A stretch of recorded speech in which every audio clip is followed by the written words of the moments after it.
I speak the truth, my content might just make you so uncomfortable. If you out here fibbing, being fake, no, I'm not one of you. I'm trying to take this higher from the bottom, now I one of you. Wonder who gon' recognize my worth, this grind been wonderful. It was only cheese between my Wonder Bread, I wondered where the bread was. Trying to get my family stomach fed, gotta keep my head up, I know my day gon' come. I know them days get brighter if you work, the shade gon' come, but prove 'em wrong.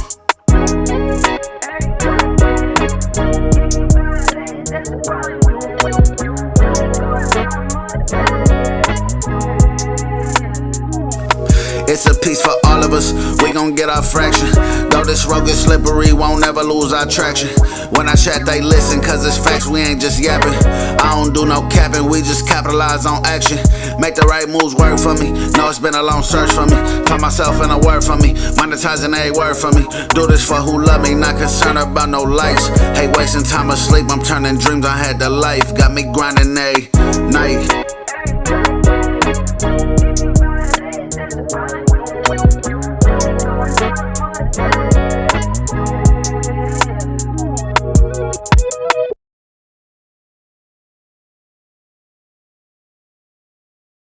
If you're watching me right now and you're in an abusive relationship, it's not good. Get up and leave. Get you a JanSport backpack. Get you 3 or 4 pair of drawers. You can't be out there with no funky drawers. And get the fuck out of there. You know what I mean? And even if, and realistically, if you can't even grab nothing, just grab you and your kids or yourself and get out of there. And so, and I hope that anybody that maybe watches in my family isn't taking this like I'm taking jabs or cuts or nothing. I'm just talking about my experience and about what happened to me. This is stuff that has been on my heart and my chest, and I feel like by me opening up and talking about this is helping someone. You know what I mean? You may not like that I'm talking about something you did to me, but it's what you did. I'm just talking about what it is, you know what I mean? Maybe you don't even remember some of it because it was so much of it, you know, but I think that's something definitely gay men do need to open up and talk about. Women too. This domestic violence, particularly with what women, you know, deal with, and even gay men that deal with. I'm actually open up about some things about me. For some reason, it's just been weighing on me, just pulling at me to talk about for a while. Last year, I was at work, and we were opening the store, and all the customers were coming in like a single file line, and we were just grabbing each customer. And so the person that I ended up being with was with this girl, but she was looking real rough. I was like, damn, who whooped her ass? You know what I mean? I was like, it looked like she been in a fight or something. And I was like, for some reason, it was just like, I wonder if her dude beat her up. But I was like, nah. And so I, you know, asked her, you know, what she came. I was just, you know, it's not my business to be prying into, you know, anything like that. So I just, you know, found out what she wanted to come in for. And she was telling me she needed to get her daughter's phone. She needed to get her number on her daughter's phone number because her boyfriend had stolen hers. And so, and as she was telling me that, her voice started getting real shaky, and I seen she had big sunglasses on, like you could tell like this was all bruised and shit. You know what I mean? She had scratches all on her neck and stuff, like I could tell, like, okay.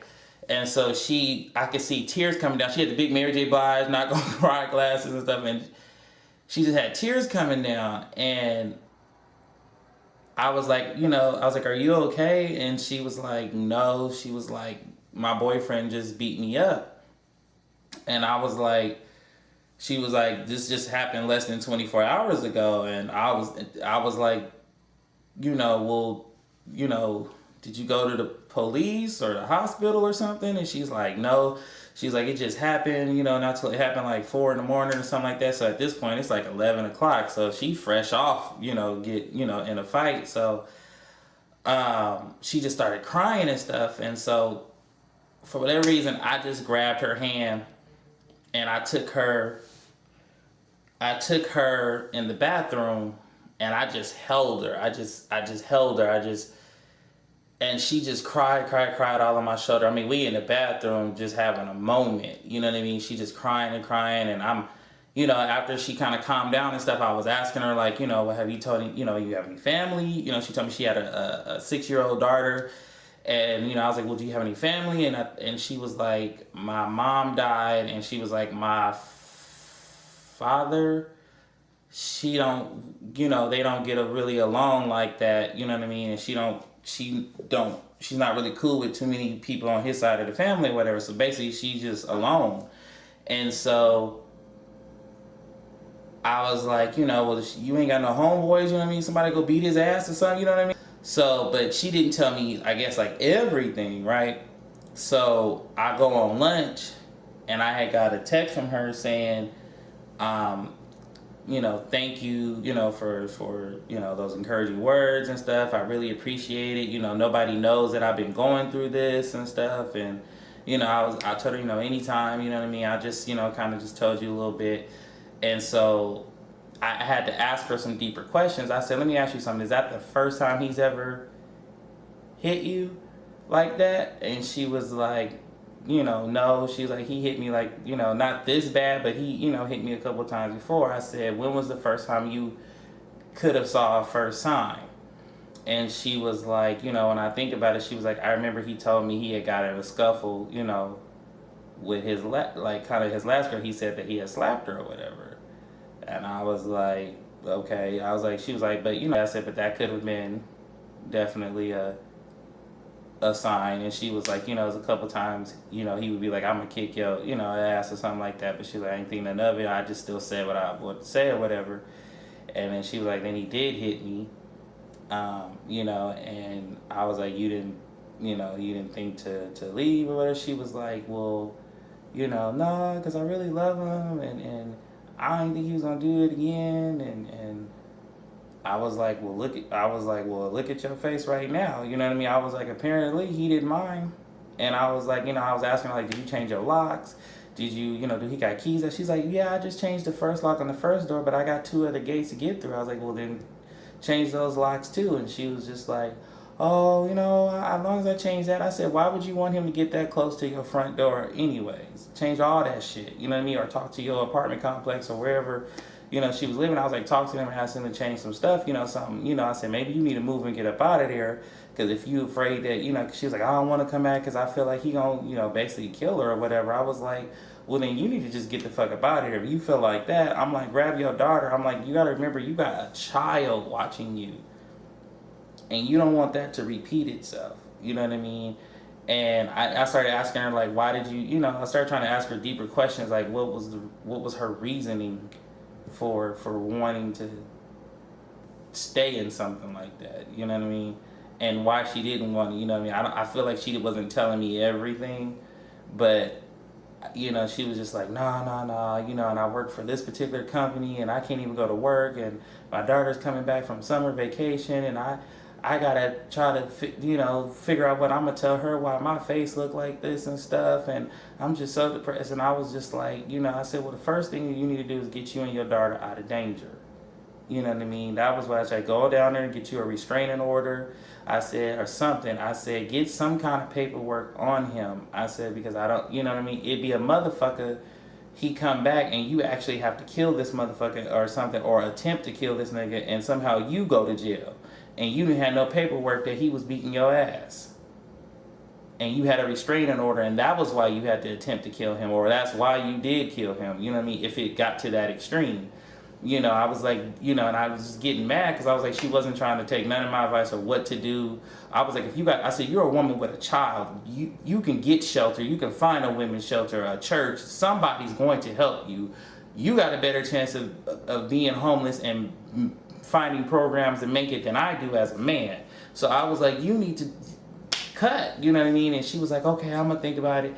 And I talked to her like that one day, but one of the things I had to open up to her about, about how I had dealt with some things, I gave her 2 examples of why I said, you got a child and some other things. One of the things was that I told her I had to open up to her about me. I kind of was in I guess it was, yeah, it was abusive in a way. Relationship was my first little relationship when I was 19. I had just moved here, moved to the Bay from Bakersfield, and I had messed with 2 other guys before my first little boyfriend, but it was just little shit. For the gay guys that's watching, you know how it is when you first come into this gay life and you like, you know, 17, 18, 19, and you out here exploring and stuff. You know how it could be or whatever, right? So, I was dating this dude or whatever, and he used to like to fight on me a lot. He used to like to fight on me a lot. When he would get mad or whatever, or something I didn't do that he wanted me to do, or something I said, because at 19, yes, I had a slick motherfucking mouth. You know what I mean? But it was, I only was cutting niggas with my mouth when you was trying it with me. You know what I mean? You try, you getting cut. So, you know what I mean? He was very, even probably verbally abusive too, but he used to fight at me like one time, I was sick. I had like 100, well, before the fever, I had noticed, you know, like I had strep throat or whatever, right? And so for those that have strep throat or ever had it, that's a motherfucker, right? It is just not cool, right? Your throat be all inflamed and shit. So we started thumping this particular day, like when it really was just getting bad, and and the reason why was he got mad. He wanted to get all lovey-dovey and wanted to fuck around or whatever, and wanted me, I'm gonna just say, he wanted me to suck his dick, and I was just like, no. I was like, I don't feel good, you know, my throat hurt, like no, I'm not doing that. And then so he went off on me. You over here, you know, you supposed to be my nigga, you don't even want to do this, just going on, just very selfish, right? And I just went off, and I was like, motherfucker, you sitting up here getting mad at me because I don't want to suck your motherfucking dick? Because I'm sitting here telling you my fucking throat and I don't feel good, my body ache and shit. You mad? Because, nigga, you better go smack your meat and shit. Now, I might have said something else smart, like, you little dick motherfucker, or something like that. Now, let me back up why I called him a little dick motherfucker. I don't know how many weeks prior to that, we was having sex one time. And this is it kind of been a problem, but I was trying to ignore it. We was fucking, and his dick kept slipping out, right? So, this motherfucker told me, oh, you need to lose some motherfucking weight, because my dick keeps slipping out. So good old Chris always got a good old comeback to gut punch that ass. So I said, well, the last nigga that was in it didn't have no motherfucking problem, so what's up with your little ass dick? Of course, you know, that jumped some shit off. Got mad, punched me and shit, and trying to choke me out, and then of course I'm going back at it. And side note, let me say this: a lot of you girls that be like, well, I didn't hit him for hitting him to hit me. Let me say this: if you say certain words that's going to push a man's buttons to make him hit you, you need to be prepared to what's about to happen. Now, as me as a man, I'm a man. I was ready for this nigga. I'm not scared. I'm not no punk. I'm not going to back down from no man. But whether I'm dating him, a friend, or a nigga on the street. But what I'm saying is, you being a woman, you have to be careful sometimes what you say to men. That will push their buttons. Yes, you mad. Yes, you hurt. Whatever he did, he might be, depending on what's going on, he might be in the wrong. You know what I mean? But be careful how low you hit a man. Because one thing about men is they don't do good with they don't know how to express themselves with words like you do, and some of us gay men. They'll just get mad and mollywop you and hit you on top of your head, and then you sitting there with a goddamn neck brace, you know what I mean? Even for straight men, you with a woman that's consistently hitting you and she's even pushing you to want to knock her beak off, leave her, because she it's like as if she wants. Sometimes these girls be setting you up wanting you to do that so they could do that. Don't let her push you to that limit. If you with a girl that's always hitting you, she should be keeping her hand, both of y'all should be keeping your hands to yourself. And if she can't, get your sister to beat her ass. No, I'm just playing. Leave her, walk away. That's not the woman for you. Fighting and stuff. And another time, we were in the car. I don't know how we got on kids or something. And I told him one day I wanted a son. I wanted a kid, a child. And he was like, well, you know, why you want to fuck? I was like, I do. I was like, that's just something I want. I want a little mini me running around one day, you know. And he was like, for whatever reason, this nigga, we was driving in a 2-lane highway or whatever, or 2-lane street, and this nigga took his hands and choked me and said, motherfucker, if you leave, I will hurt you. And for before I got ready to retaliate, I remember the first impulse thought was, why are you choking me just because I said I want to have a kid? Like, what the fuck? After that thought, I went into beast mode. I slammed on my brakes, put the car in park. I took both my motherfucking hands. I pushed it up in that nigga's throat. And I said, motherfucker, if you put... Because at this point, I was tired of fighting this nigga all the time. At this point. I was tired of, just arguing. He was very controlling and possessive. I couldn't have too many male friends, you know what I mean? And mind you, I'm 19, so I'm just getting into this gay life or whatever, if you will, of meeting friends. And it wasn't always on oh, I'm trying to fuck you. It was just, I wanted to meet people, and I'm having all these feelings and meeting all these different kind of niggas that I don't know what's what, and trying to learn this stuff. And plus, I'm 19, I'm new, hot on the scene, new ass on the street, not out on the street, new ass on the scene and stuff. So it's I wanted to explore and stuff, but I was never doing anything that was disrespectful to him. I really had, some male friends that actually would call, and even coworkers that I had and stuff that wanted to, just hang and just kick it on some innocent shit. And he would be, who the fuck is that nigga? Oh, that nigga trying to fuck you. You need to stay with me. He always wanted to be up under me too. That was what got on my nerves. I put my hands around his throat, and I told him, if you ever put your hands on me one more motherfucking time, I promise you, I'm gonna knock your head smooth the fuck off. And I got niggas for your ass to make sure you stop. You know what I mean? I said, because all I motherfucking said was that I wanted a kid. That was it, motherfucker. You know what I mean? Of course, I was screaming and saying it and stuff or whatever, but I remember, and then, so anyways, I had got strep throat or whatever, and I had a fever of 100. It was later that day after he got mad. I didn't want to, mind you, I'm fighting this nigga sick, right? At this point, I probably got 101, 102 fever. By the time I got to the emergency room, I had a 104.9. I was about to break 105. All I remember is them putting cold towels on me and hooking me up to IVs, and I'm just shivering and shaking because that shit is cold and I'm hot at the same time and all that. And I remember getting home from the hospital or whatever. He went off on me again. Why the fuck you not answering your phone? I'm about to come over and whoop, I'm about to come in and beat your ass and all this stuff. And I'm like, what the fuck? You know what I mean? I'm telling him what happened and stuff, and he's like, oh, I didn't know. I'm like, why would you go out? Instead of once you hear what I got, just, I was over it, you know what I mean? And so for whatever reason, I asked him to come over and come rub my back or some shit, and the motherfucker was like, well, come get me. Did you not just hear what I said? I just got to the hospital.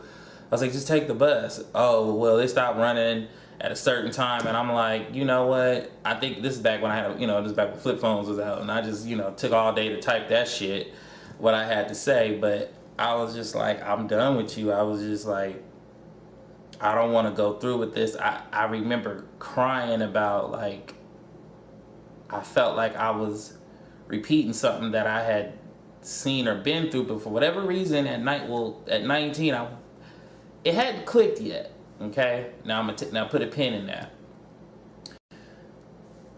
Some years back, I got out of this last relationship, and at this point, I'm 28 years old, and I was crying about a lot of stuff. Put a pin in that.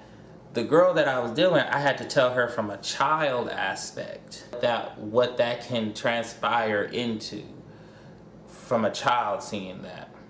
It wasn't until I was 28 when I got out of this last relationship that I was, dealing with or whatever, and I was crying about some things. I was thinking about just a lot of the relationships I had been in and stuff, and I remember being like, oh my God, I kind of understand my mom. For those that don't know, my mother passed when I was 14, so, at that age, I wouldn't have thought to ask no. I don't think, or had the courage maybe to ask that question, or really, or maybe it didn't press me enough to ask. No, I did ask her one time. They had got into a fight, and I was about 9 years old, and I remember crying, because he pushed me or something like that too, or something, and he just stormed and left the house, and my sister's crying, I'm crying, and because it was, and I asked her, I said, how could you be with, I'm 9 years old, and I said, how could you be with a man that treats you like this, and me? Because my sister was good, that was his child. But for me, I wasn't getting treated the best. And so, and nor was he treating my mom really the best. I mean, he wasn't bad, but he had his issues, you know. Nah, it was fucked up. And I mean, since then I've forgiven him and all that kind of stuff. But still something I guess one day I do want to talk to him about. But and then my mom was with, you know, predominantly my whole life. They would go at it all the time. They would always fight, argue. I don't, you know, I was from the time I was 2 years old up until maybe 11, you know, they would consistently fight a lot and argue, and you know, I always felt like he was very mean and disrespectful, hitting on my mom, slapped her, you know what I mean, choking her, and it would be times I would of course try to help, but you know, he was kicking my ass too, you know. So, and I told her, like, you know, by kids seeing that, I was like, you know, it really makes you wonder, like. So I was like, okay, I was 28 years old, and I started reflecting on everything that I was going through. And I thought about when I was 19, why did I stay in something like that? Why did I keep dealing with that? What was I missing? Why would I keep dealing with him? You know, why would, like. And I thought about my mom, like, oh my God, was I repeating what I saw as a kid? And then I was like, okay. And then I started thinking, because I had this hatred for my mother. Like, I never understood why she wanted to stay in something like that. I never understood what was it about this man, like why, you know. And it just dawned on me one day. I was just like, and the reason why I say I never got that question answered, I had to, you know, I opened up and told her that kind of stuff, and I always wondered, you know what I mean? We always say that we want to break cycles, because what I started thinking was, why did my mom think that was okay?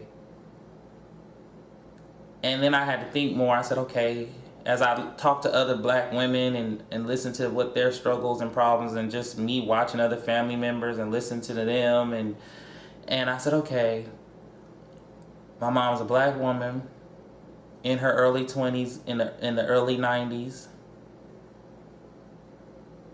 By this time, you got 2 kids. You not stable yourself. These jobs ain't paying enough for you to take care of yourself and your 2 kids and have your own place. Welfare is a motherfucker. You on and off on that, like, okay, and here comes this man offering some kind of stability. And so I think sometimes women can,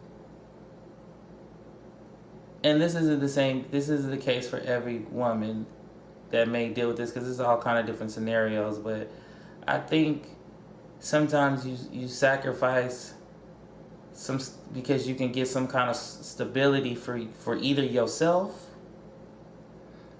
or you and your children.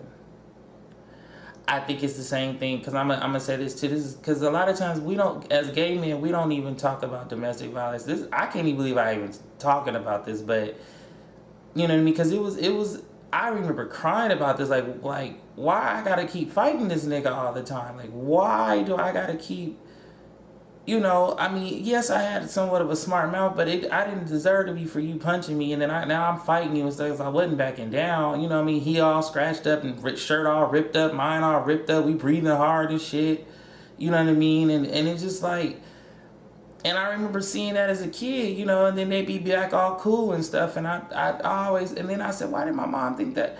Then I started thinking, well, what did my grandmother go through? What did she see? Then I started thinking about little stories she told me or little things I heard from other family members and being like, okay, well, if this is, then that's why my mom thought that was okay. And then, of course, when you throw religion in it, stay by your man and believe in that faith and all of that, and it's just like, especially, you know, 80s, 90 Christian is damn so different from today's Christian folks. You know what I mean? You folks in there twerking, you tried to twerk in church in the 80s and 90s, boy, they would have set you down, stuffed you with a bunch of stockings and put a prayer cloth over you so quick. And I think she got wrapped up in all that when it came to religion and stuff and staying with that. And I just, because she was married to him at that point, I guess maybe she didn't want to live in sin. I think that even sometimes why she married him, because I have a very religious family. My grandfather's a pastor and all that kind of stuff. So y'all already know, for folks that, you know, how that is. And it's not healthy. And I hate that, even in church especially, but people always say, oh, we need to break the cycle, we need to break the cycle. How the hell am I supposed to break the cycle if you won't even tell me what the fuck happened in the motherfucking cycle? Somebody look at your neighbor and say, well, how can I break the cycle if you won't help me understand what happened in the cycle? You know what I mean? Chris is preaching now, come on. But for real, how can I break a cycle if you won't tell me what's going on in the cycle? If you won't open up, of course, of age and all that kind of stuff, but if you won't tell me what happened, if you won't open up to me and tell me what's going on or what happened or what you experienced, how am I supposed to learn and not make that mistake if you won't open up to me and tell me that? You know what I mean? You know, because it was times I remember looking in the mirror at myself and scratches on my neck and you know, bruised here or whatever, you know what I mean, and stuff, like, and just being like, and I think too, because he was just the first guy that I felt like really liked me, I guess, and wanted to be with me. That's another thing too, you need to really question yourself. I ask dudes this all the time when they be having issues with their girls. I always ask, why do you want to be with her still? Because everything you're telling me sounds like problems and you're upset about it. You know what I mean? And so I had to look at why my mom probably would have stayed. I think, you know what I mean? I think, you know what I mean? And I really am grateful for the experiences I've had with men because I feel like it's helped me in so many ways in life. But I'm grateful for it because it helped me understand my mother, because had I not dated men, I don't think I would have got her. I don't think I would have understood things. You know, I don't, and so, but I looked at it, I was like, why would she stay? And I was like, okay. And I looked at what she was dealing with and my sister and all of that, and I'm sure she loved him too and all that stuff, and he probably loved her. He loved her too, but I don't think they just weren't good for each other. And instead of them being honest with it, I just think I really think my mom stayed for wrong reasons. I don't think she felt like she could do it on her own. I think certain people in my family made my mother feel like her dreams and aspirations were over because she had kids. Anybody that's going through that, it'll get better. You'll meet somebody else. If you gotta work 2 jobs, do what you gotta do. If you gotta live in a women's shelter and work at the Dollar Tree, bitch, I'll be scanning the fuck out of them Dollar Tree shit and stocking the fuck out of them shelves to do what I gotta do than to be up under some man just because he has some kind of stability or some kind of status or power, or he's giving you something that you feel like you missing. Know your self-worth. Know your self-esteem. Raise your self-esteem. If you with anybody that isn't raising your self-esteem, leave them. You know what I mean? It's not healthy, and I just feel like that was just on my heart to talk about, was domestic violence. I just feel like like I said, from a child's point, it's just not cool.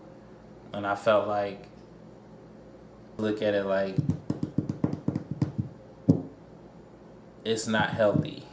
for nobody to be in nothing abusive, whether it's verbally, emotionally, and if you're getting all three, you know, physically. Cut. Get up out of there. Leave. Girls trying to, in high school and stuff, bully me. I had to kind of let some of these girls know, because they thought, like, because, oh, he's a sissy or whatever, because I was a little more feminine, they thought they could punk me. And then when I two-piece and a biscuit her ass, oh, now she thought about it. You know, so don't get two-piece and a biscuit by your man or any a nigga that you want to try to run up on. Bitch, you better have a gun in your hand and take this nigga out. It's the only way. Don't get your ass beat. But men too, gay men too, you with a nigga that can beat your ass, watch what you say to that nigga. You might need to write that shit in a letter and tell that nigga how you feel. But in all seriousness, don't be in nothing that's unhealthy for you. I just remember just crying a lot, just like, I feel like all those, each experience, up to this point, each of those experiences, those unique experiences were for me to help figure her out a little bit. I mean, be it friendship, family, relationship, but especially relationships. Don't be running to nobody just because they getting you out of one situation, but now you got to deal with, you was running from this situation and now you dealing with this kind of situation. So know your trade-off. But anyways, Talking Extra Chris, like and subscribe. Thank you. And just me, myself, and stuff like that too. But and just learning, you know, now I know kind of what I want out of man, what I don't, what I ain't gonna put up with, what I'm, you know what I mean. So I tell you, even a nigga look like he want to hit you, you know what I mean. Nah, but I had this long time hatred for my mom, even after she passed when I was 14. I mean, I was sad that I lost my mother and all of that, and had to go through that experience, and maybe I should even open up about that. But even after that, I still for years, you know, 18, 19, 20, 20, still had this small in the back of my mind of like, just, because of the things I had to go through. I mean, I now know, I understood that those adversities that I went through wasn't for no reason, and maybe by me even doing this video is going to inspire or help somebody, I don't know. But even gay guys, we don't talk about that. Or, you know, I've had a friend or two that I've seen go through that, and I had to tell him too, and then go, like, I was going off, we was down there about to beat his ass, you know what I mean, and you know, I helped him, you know, get the fuck up out of there and stuff. But it's like, and I know to some people that's watching, it's like, oh, two men, that's just two men fighting. But it is still a difference when it's somebody that you're supposed to love or be with that you're fighting. This isn't just some dude or two friends that's just getting into it. This is somebody that I'm laying and screwing. You know what I mean? This is somebody that I'm loving and wanting to learn from, and you know, all the stuff that goes with that, a relationship. And that's not healthy to be in, you know. It's not good to be in it, and I don't care how big his dick is or good his ass is or how much money or his status or something he's doing for me emotionally. If I'm still not being respected all the way around the circle, I'm cutting, you know what I mean? And it's just like, I'm not saying everybody's perfect, no. I mean, it's gonna be some times, yes, I know it's gonna jump off sometimes, that's expected. But y'all know what I mean, just getting walked on left and right, nah. And a lot of gay guys do put up with that, and they don't talk about it, you know what I mean? I've been with dudes that would just snap quick, be ready to just fight, and I used to be like, why are they so quick to just wanna just snap like that, just always ready? And I was just like, some dudes, they would open up to me about things that they experienced, and I was just like, fuck, wow, you know what I mean? Like, I really do listen to people when they talk to me and stuff. Like, I'm giving you a listening ear, but I'm also learning from you, you know? You know, you hear about, a lot of times, all the time, about domestic violence with women. You see it in movies and TV and talk shows and all that, but this is why I want my talk show, y'all, because I want to tap into all of this.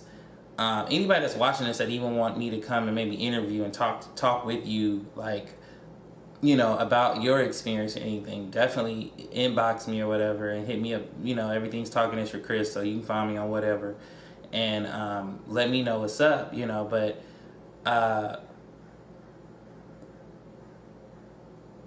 we don't talk about that enough.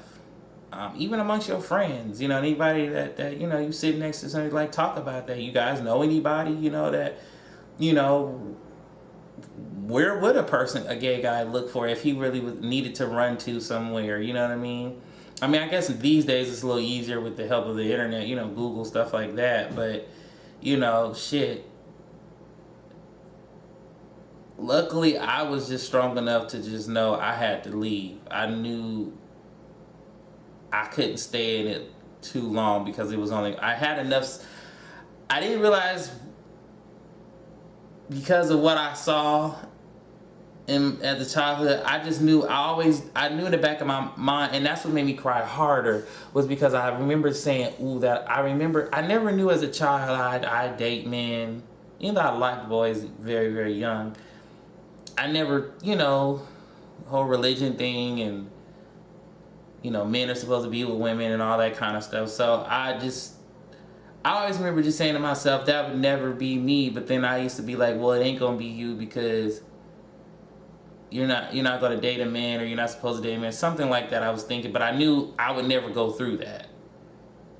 And I remember that's why I was crying so hard, because I was like, I wasn't supposed, I forgot that I had said that to myself, you know. And I guess in some way I subconsciously knew to get out. I knew that enough. And that's the bad part that I feel bad, is a lot of girls and men, really, just let's just say men and women, don't know when to get out of a relationship when it's time to, when it's bad. They'll just keep staying in it and staying in it, and you just digging deeper and deeper and deeper and deeper. Oh, and it's just like, it's gonna be real hard and harder to get out this shit, you know what I mean, every time you digging, you know.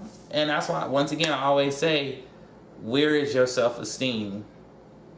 Where is your self-esteem? Raise your self-esteem. Start caring about you. People always think they care about themselves just because they take care of their body or their hair or their skin, or they wash their ass or whatever. Taking care of yourself also means here and here.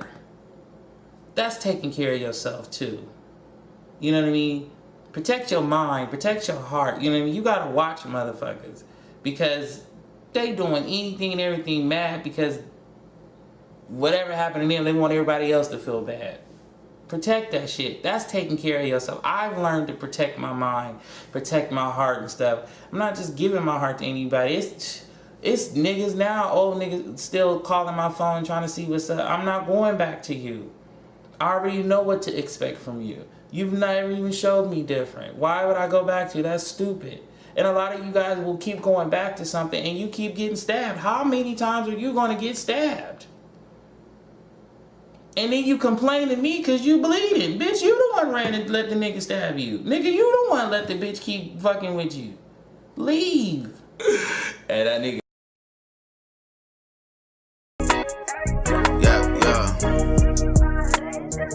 That's a price, that's a price. Yeah. Groovy mode, none of this is scripted, life a movie role. Play my part, show them even through the bloopers you could grow. Found my reason, fly shit, I be dressing like some salad season. I keep it solid every morning, every noon, and every